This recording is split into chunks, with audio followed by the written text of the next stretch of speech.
Kurang dari 100 meter persegi lahan kosong dapat dimanfaatkan menjadi peluang usaha yang mendatangkan keuntungan. Salah satunya dilakukan oleh petani kacang panjang di Talang Ubi, Kecamatan Pendopo, Kabupaten Pali.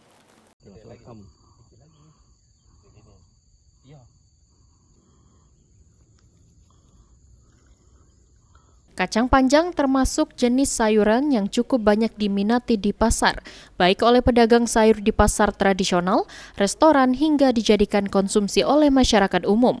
Tak heran jika saat ini permintaan kacang cukup tinggi peminatnya.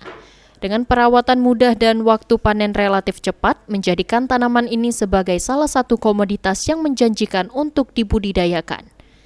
Petani kacang panjang Esti menyampaikan, dari lahan yang kurang dari 100 meter persegi, bisa memanen kacang panjang sebanyak 50 kilo hingga 80 kilo per hari, yang mana 1 kilogram kacang panjang dihargai sebesar Rp5.000.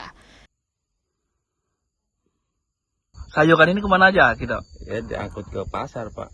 Iya. Yang paling bau panen ini kita sayuran apa, Pak? Yang bau saja kita panen, Pak?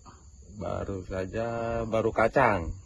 Ya biasa kita penjualan kacang kemana? Selain pasar juga. Oh. Harganya lebih murah atau harga lebih tinggi, Pak, dari pasaran, Pak? Ya dari pasar ya standar lah.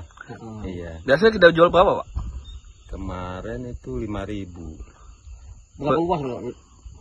Berapa luas, Pak, lahan ini, Pak? Yang ditanamin kacang 100 meter persegi lah. Dari hasil panen kacang panjang dalam sehari, para petani bisa meraup untung hingga ratusan ribu rupiah. Idham, PAL TV.